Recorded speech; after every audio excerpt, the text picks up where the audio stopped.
have a conversation with him and speak in grand terms about a defense partnership, about billions of dollars of investment, and that's the best way to crack it with him. Do we need a grand deal, or do we keep looking at an incremental approach? And if an incremental approach, so for how long?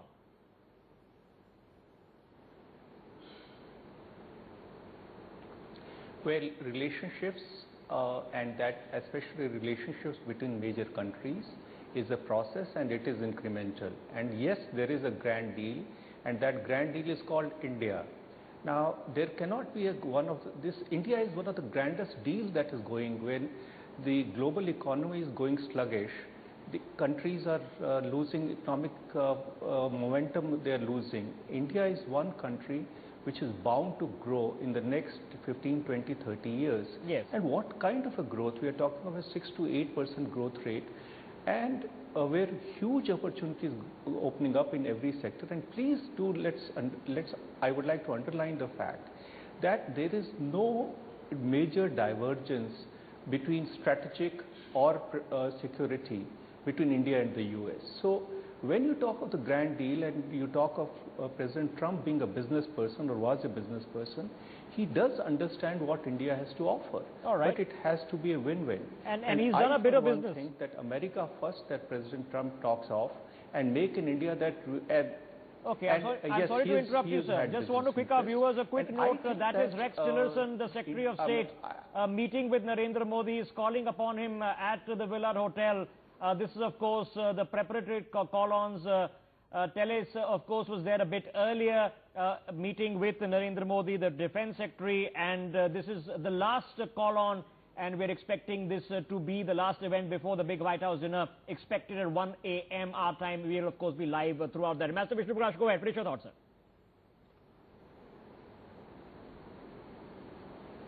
Yeah, so in my view, America first that President Trump talks of, and make in India that is the mantra of the Modi government, can go hand in hand.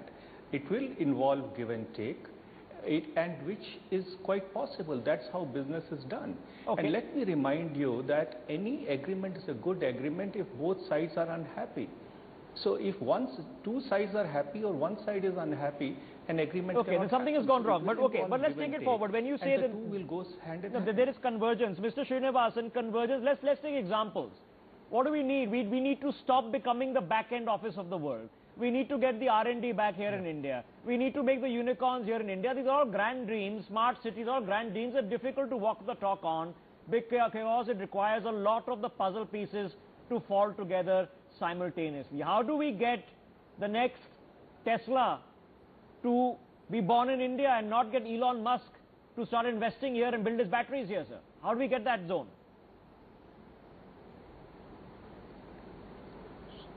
See, as far as we are concerned, we need to tweak the legislation also, because in an international standard, most of the US companies, when they come to India, they express their apprehension about the IPR regime. When you talk about research and development, actually even the pharmaceutical industry, that has been a great concern that the IPR regime in India is not supportive or not in terms of the international standards. Though the patent regime and all that, they have really amended recently, patent laws. Yes. Copyright is another problem. And that being the case, most of the American companies, fundamentally when we approach them, even when we go to US, they said your IPR will have to give protection as far as we are concerned. So IPR regime is a major area. Okay. And think though the government of India is trying its best, but I think a lot will have to be done. Now, if you're advising these companies, do we need to get stuck in the nitty-gritties? Do we want them to see the larger momentum of what's happening with GST and whatnot and the 7,000 reforms we claimed yesterday? Or do we want to talk of the grand deal, sir? Yeah. See, we need to talk about these companies slowly and slowly they are coming in now, actually.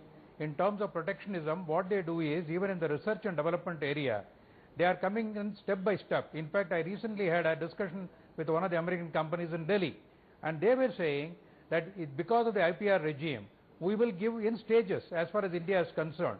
When they come in stages, provided the laws are also amended accordingly, I think they will get confidence. And I am seeing a very bright side as far as the transfer of technology is concerned. Okay. Because so when we went to US also, we have been asking American companies to talk about transferring the technology. No, you're speaking of transfer. Let me pick up the point. That will happen. Okay, let me pick up the point. Let me just give our viewers an insight quickly, because the developments happening on the ground behind me. Here's what's happened. This is the White House Facebook page, and they've changed their Facebook mask. You will, of course, recognize those two people, Donald Trump and Narendra Modi. So this is, of course, welcoming him to the White House in just a Twitter page, I'm being told, in just a few hours from now. Coming back on that, when we talk about transfer of technology, sir, how is it we reached a stage, Commodore Uday Bhaskar? Country that can send a mission to Mars, under Kalam built an indigenous nuclear program, but then has a DRDO that is struggling to come up with a rifle. Transfer of technology, defense is a key core sector that drives ancillary technologies. We are really falling behind. How do we correct that, and what can America do to help us? I would say, first of all, Rishabh, there is a lot of work that has to be done on the Indian end. And I think you picked up on a very, very major contradiction as far as India is concerned, which is that we are in a position to make our own nuclear weapons. We are in a position to design and make our own missiles. We are now in the process of getting on top of our nuclear submarine. But the anomaly is that we haven't been able to make a personal weapon, whether it's a rifle or a pistol. And this for a country which had the equivalent of an ordnance factory as far back as the 1860s. So that's just to give you the context. Now, I think the challenge for India, and I want to pick up on a couple of points made by the other panelists, whatever Prime Minister Modi may say, you described it as the grand deal. American business leaders are, shall we say, very perceptive, and they do their homework. And they are aware of the fact that when you look at ease of doing business in India, in a tally of about 180 plus countries, we rank at 132. Yeah. We may move up. Well, we won in the next eight positions. I know, but Rishabh, we are talking about the 130th position. Yeah. And we are also saying that we will very soon be the world's #3 economy. Yes. So that again is another contradiction. When Prime Minister Modi took office in 2014, he made a promise in Tokyo, maybe Vishnu will remember this, where he said that, gentlemen, the business sector, come to India, where earlier you used to associate the elephant with red tape. Yes. Now you will get a red carpet. But I'm afraid the business community in the world, those who are looking at India as a destination, are still not convinced. When you look at a country that's at 132, and defense is going to be tricky because of the confidentiality and the other agreements which we are yet to sign. So these are some of the reality checks. And there's a flip side, and there's a much bigger flip side, because when the US companies do come in, Jeff Bezos did pump in $1 billion and created Amazon, then what happened? Our e-commerce giants are struggling. So there's a flip side also. Smita, I know I have to free you. You have a briefing to attend. But quickly tell us, what's the pulse now? Because the mood is a bit upbeat. It was playing it down in the beginning and upbeat. Something has positively changed. But a lot can go right and wrong still, or is it all planned out now?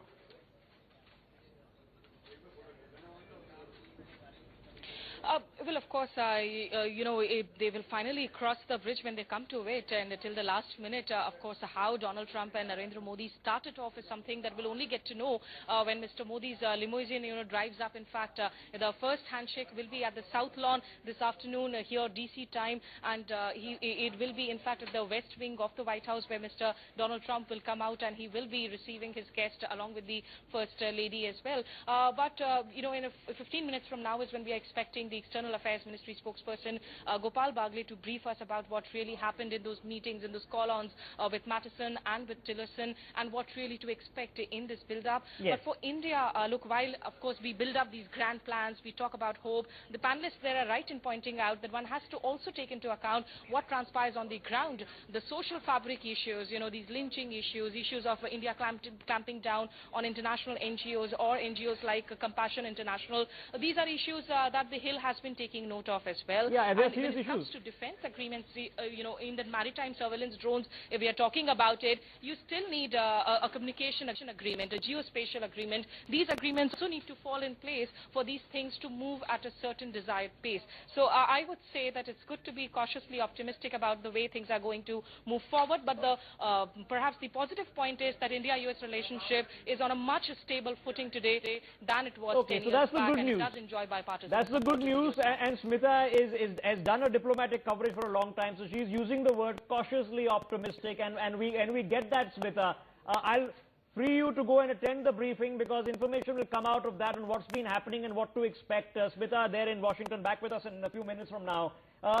Vishnu Prakash, pick up on that point, because at the same time when you're craving investment to come in, because we need the money, we just need the hard greenbacks coming into this country, but when they do come in, we're struggling. And Jeff Bezos in the Amazon was an example. How is it that another company can teach us, come and teach us how to do business?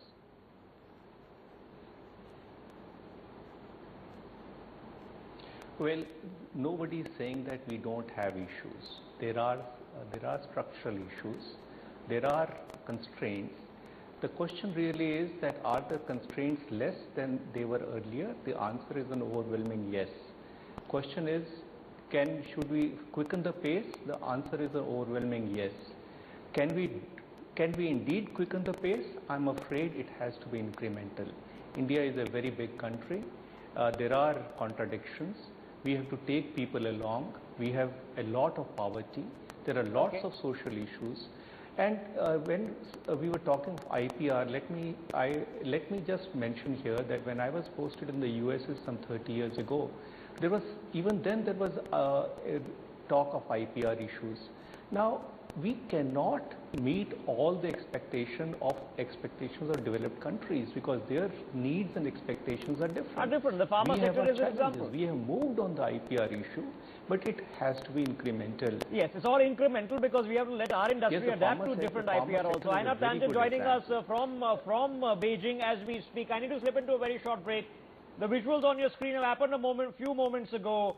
That's the Secretary of Defense in the US, Rex Tillerson, has just met Modi, and a briefing is underway. We'll know what happened in those meetings. Of course, the big build-up to which we will be live tonight. On the other side is the big question that always dogs these visits. What do we expect on Pakistan? We answer that and also the strategic concerns. Back in 2.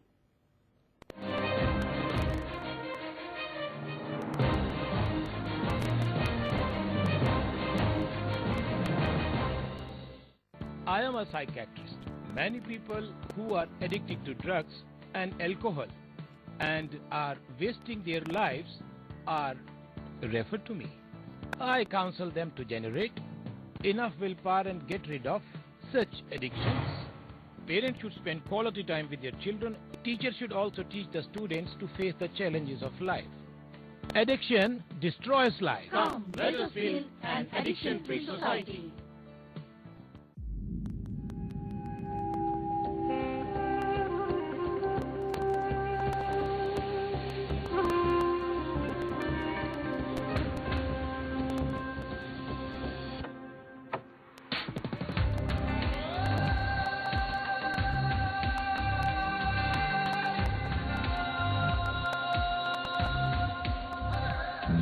Churmut, Nakshatra Diamond Jewelry.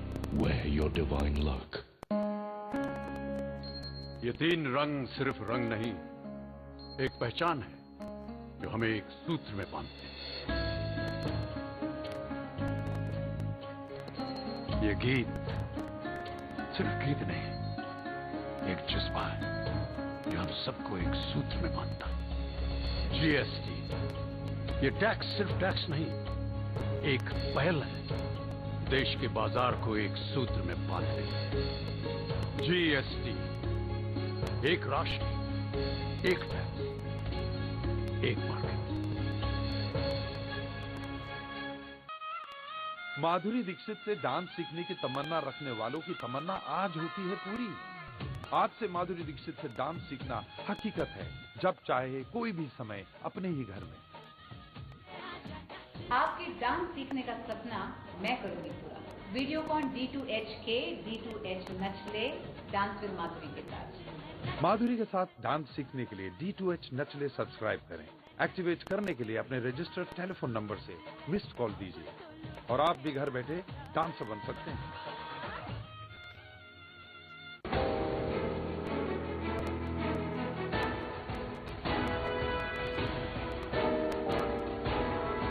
India has got almost about 7,500 kilometers of coastal line.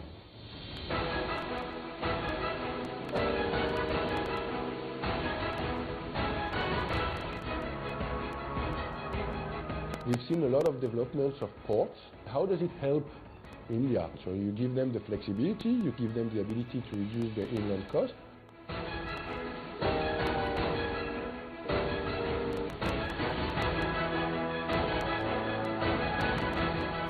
Coastal economic zones is a term that has been coined as part of the Sagarmala project with intent to develop economic clusters which actually support the port. This decade